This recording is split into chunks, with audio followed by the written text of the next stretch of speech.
Welcome again to Studio 14's Overton County Magazine. I'm your host, Jerry Stovall. Overton County Magazine is a show designed to bring our viewers a look at some of the interesting as well as informative people and events occurring in and around Overton County. Some of our stories are videotaped on location, while still others will be brought to you straight from Studio 14. So why don't we all sit back, relax, and thumb through this week's magazine.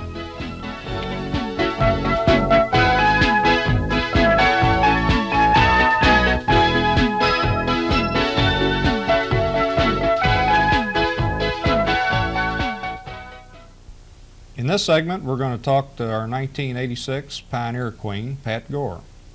Well, Pat, it's been about 7 or 8 months since you became the Pioneer Queen. Has anything happened to you in the past 7 or 8 months that's really shown you that being the Pioneer Queen was a real honor?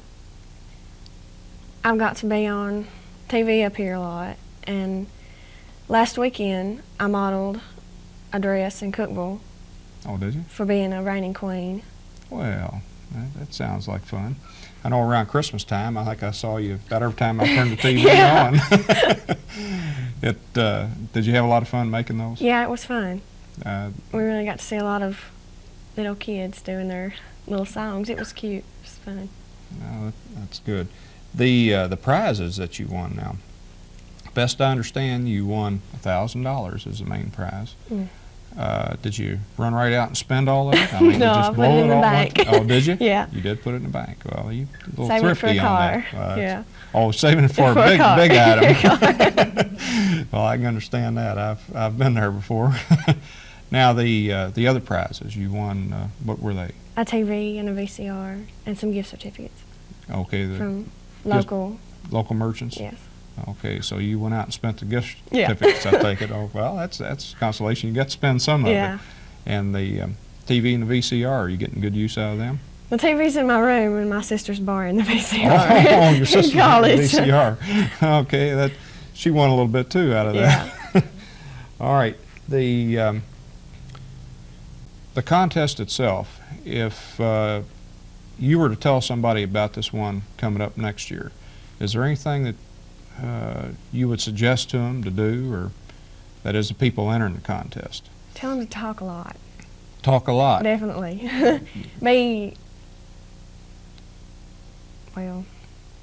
Just to act really nice, like you're really happy, and act jovial. Yeah. Yeah, happy all the time. Yeah. Okay. Now, if Dragon Productions was thinking about putting on one this coming year, is there any kind of a change you think they ought to make in the program? Yeah, I know they had the, just blue jeans, tennis shoes, and a blouse. Do you think the dress code was good for the contest? Yes, I do. Okay. I really think it was the best part of it, not having to dress up and go out and buy a $500 dress. Yeah. Of course, as hot as it was, I can remember. Oh, yes. I was up there that day. It was really hot. It had been miserable, I'd say, if you were in a dress. But you do like the dress code. Yeah. You think that was a good way to go. Okay. Well, now we have some of your other family members with us. We have Trina, your sister, Harold, your father, and Gail, your mother. Now, let me ask some of you folks. How did you all see this contest when she came home and said, I'm going to be in a Pioneer Queen contest? What'd you think? Well, I thought it was great because we didn't have to buy a lot of expensive clothes for her to wear. Okay, so you did like the dress code Yes. that they had on that. And that makes them all kind of be even too. One girl's not dressed better than the other one. They're all just alike. Yeah, it seems like a lot of people did like it. What'd you think about it, Harold? I liked it, and I figured you'd win. Oh, did you? did you figure you'd win? No. You didn't think so? No, I didn't think I had a chance. I was there all the time, standing down looking. Okay, Trina, I believe you've been in a contest before of some sort.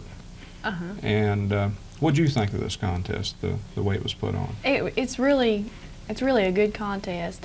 It's just it's really different, and the girls can be themselves and be, you know, just little country bumpkins like she is, you know. Oh, she is a country bumpkin. The red hair, you know, and the freckles, it was really her. Oh. And I knew she could do it. Okay, well, she did. She came off with a prize. What kind of questions did you get? I don't remember right offhand, but the only one I remember is, which would you rather have, groundhog burgers or possum stew? That's the only one. I don't remember the other. Sounds like a normal question in a contest. How'd you answer it? Do you remember that?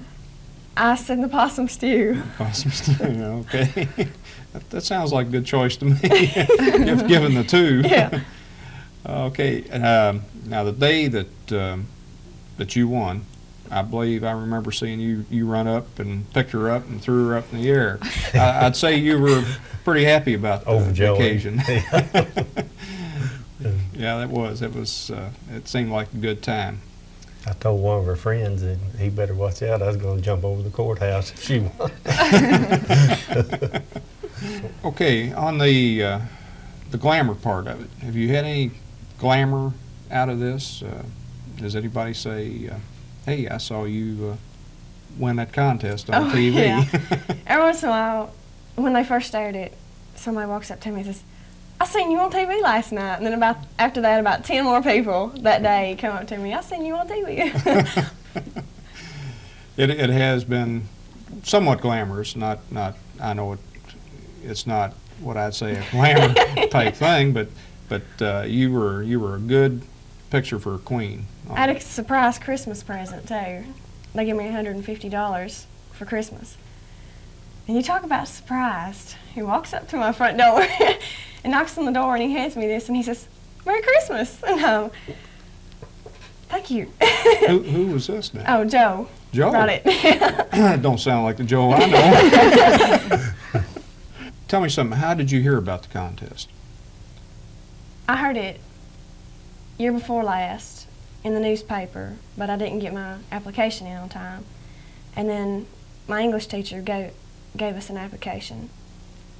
Okay, Pat, I want to thank you for being here tonight, and hope to see you some more this year. And we'll definitely thank you for all the help you've been this year on the different activities.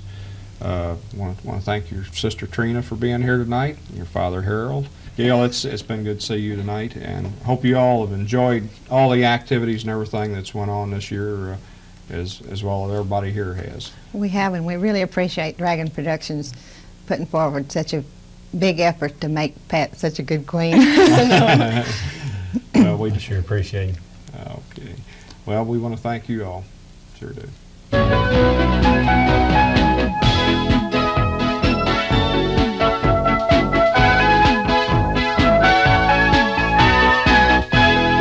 In this segment, we have a fellow with us that's been in business here in town for about the past 16 years. His name's David Hunter, and he does a little of everything. He teaches karate, aerobics, has a weight room, sauna bed, and what else do you have? Well, that pretty well covered it. Oh, okay. We were talking earlier.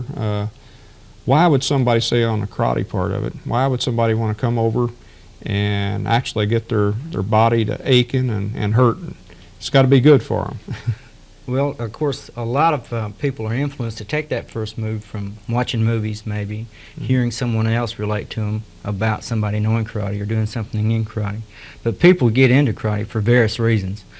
Some of the reasons are self-defense. Some of the reasons are just physical fitness. Self-confidence is a big reason, and it accomplishes quite a few of the various reasons for people wanting to get into it. Yeah, I notice you have, I see in the paper, of course, all the time with the tournaments you go to. You all win a lot of trophies, oh, yeah. which says a lot about your school. It looks like you have even smaller kids, to older people even in your bunch. We start out usually around school age. If a parent comes to me with someone or one of their kids that's not quite school age that wants to train in karate, usually we look at the kid itself and see if they're going to benefit from it. And then if they are, we'll let them in just a little bit below school age. But usually we start somewhere around school age, and then it goes from there. Anybody that wants to get into it. Okay, now you must have a pretty rigorous type of exercise program just for the karate itself. Normally anybody that's not in shape, do you work them into it slow to build them up, or how do you actually go about it? We have, we have 3 classes. We run 3 classes. We have just a children's class. It starts at 4:30 and it's over with at 5:30. Then we have the basic adult class. This is one where someone would just be starting, that's over 13 years old, would start in. What we tell a person is that while we go through this workout, if there's any point in time you get tired, just lay back and relax. Do what you can. Push yourself to your limit. You know your limit better than I do. Go as far as you can, and then the next time you come in, try to go beyond that. You know, try to go just a step further. Keep exceeding it just a little bit Right. each time. Then once you progress out of the basic class, once you make your first colored belt, then you can train in the advanced class, and it's a little bit more fast-paced. Okay, now when we talk about belts, what are the colors and what does each color mean? Okay, basically, a different colored belt, it would probably be just like the rank in service, you know. A private starts out, or really not a private. Private's probably your first colored belt. You start out with a white belt. A beginner gets a white belt. And then you progress up through a period of 11 different belt levels to black belt. 11 different colors? Yes, 11 different colors. Okay, I've seen also in the paper something about tips that some of them have got. What's that mean? Okay, that's just a different stage in their training. We have a yellow tip, which is a second stage of a yellow belt. And usually a student can progress anywhere from 1 month to 2 months while they're in the yellow belt stage and get this tip, which brings them closer to green belt. Okay, now I of course take it that going up in colors isn't something that, you know, that just happens with time. What do they actually have to achieve just to move a color? For each belt level, there's a physical test plus a mental test a person must go through. And each step up the ladder, more to speak, the test gets harder, physically and mentally. By the time you're ready to take the black belt rank exam, there's several requirements physically you must do before you can even take the rank exam. So you've got to be mentally and physically in shape by the time you get ready to go for your black belt. Okay, is there any rough time period or just strictly the individual? Well, usually it's the individual. We have it there for him. What he makes of it is on himself. Okay, how many times a week do you normally recommend that somebody come to a karate class, or how many nights does it actually run? We have it 3 nights a week. Right now we're fixing to start the other 2 nights, some advanced training for like our black belts and our brown belts. But right now we're offering it 3 nights a week for our beginning students. And then the other nights that they're not training, we give them things that they can probably do on their own at home. Okay. Now, we were talking before a little bit about diets. That's one thing I don't really need, but give me some particulars on this. Okay. Usually when a person comes in and they say, I want to get in shape. I want to lose this right here. Right. You know, I've this is my said problem. that a time or two. I want to lose this. I sit back and say, I can show you everything I do, and I can put you through it, but that's not going to lose that right there for you. Even weightlifting won't lose that right there for you. You'll find out when you get to exercising, you get a healthy appetite because your body wants to replace the calories that you burn. So the best thing I can do for that person is put him on a good exercise program and then set him back and counsel him just a little bit on his diet, like maybe knocking out a few things, eating 3 regular meals and, cutting out all that other the good desserts, things, the like good things. candy bars Right. and things like that. Now. The best diet anybody can be on, of course, is a balanced diet. If you eat 3 meals a day and you eat 7 basic food groups, that's the best diet anybody can be on. But I don't know anybody that eats 3 basic meals a day. No, not much anymore. It's very hard. Okay, you also have a weight room, I believe, at your place of business. Do you have any, male, female, or is it mixed, or how does this work? Okay, we are offering right now 3 nights a week, Monday, Wednesdays, and Fridays, from 3 o'clock until 6 for just females. Then from Monday, Wednesdays, and Fridays, from 6 until 8, it's co-ed. And then Tuesdays, Thursdays, and Saturdays, it's co-ed also. Okay. I take it you probably give some counseling on what somebody is really trying to do with the weight program. 'Cause I say with the weight program, they either try to build up their biceps or or certain muscles in their body. You try to help them along those lines. Yes, usually when they come in there, the person, unless they've had previous weight training, are lost. And there's a lot of work to weight training.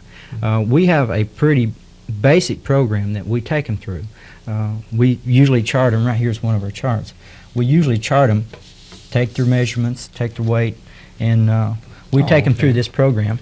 It kind of depicts each exercise, and with this, it takes about 45 minutes to complete this program right here. Okay. And I don't think we can get a shot of this or not. It's no. Okay. It looks like yeah, you got chest and butterflies. Okay, that's an exercise in itself, isn't it? That's for the Shoulders and back and on down, arms and so forth. This right here would take about 45 minutes, 3 days a week to complete. That's to go completely through it. Completely through it. It works the whole body. It works the upper body, the lower body, the stomach, the arms. And I can guarantee results. If somebody comes in to me and say, I want results, what can I do? I can put them on this program to start them out with and take them through it, explain each exercise to them, show them how to do it properly. There's a wrong way and a right way of doing a weight routine.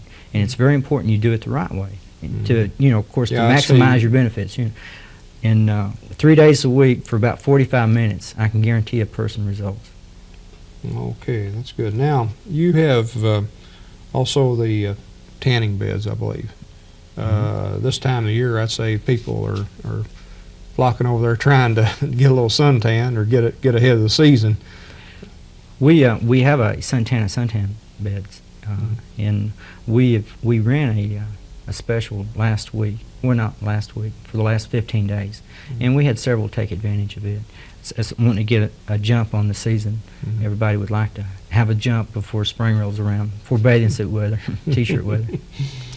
Okay, is there anything I missed that you do? You've got so many things that you do. We have aerobics also. Okay, you do have aerobics classes for women. Okay, for women, no men. Just not women. At this point. Usually, it's all the interest right now has been aerobics for women. Okay, I'd sure like to get in that one. I have myself. I've been trying to get in it. We have that 3 nights a week. We have a real good instructor that's doing a fantastic job. Okay. Well, what else can you tell me about what you do?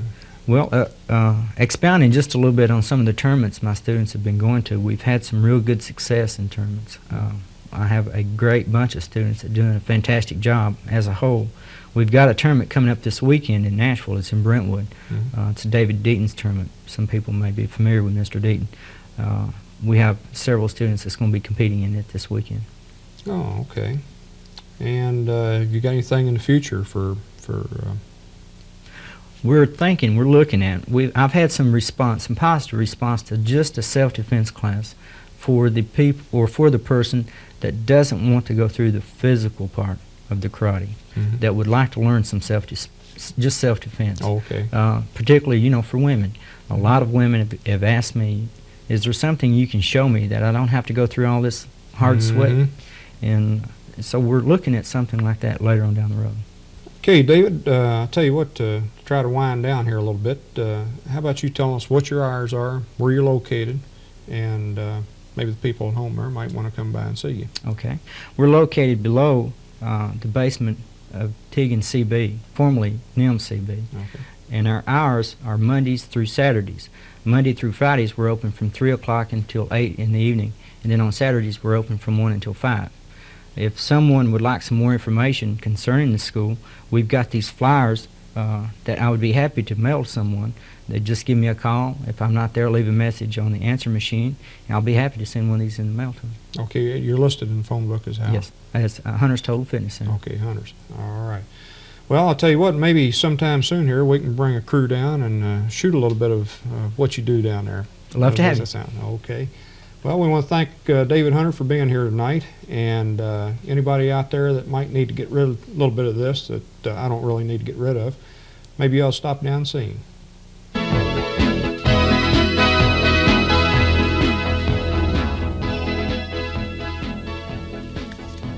I would like to thank everyone for watching tonight. We hope that you have enjoyed our magazine, and be sure and tune us in next time. We would also like to invite you to send us your comments and ideas for future shows. This is Jerry Stovall saying thank you and good night.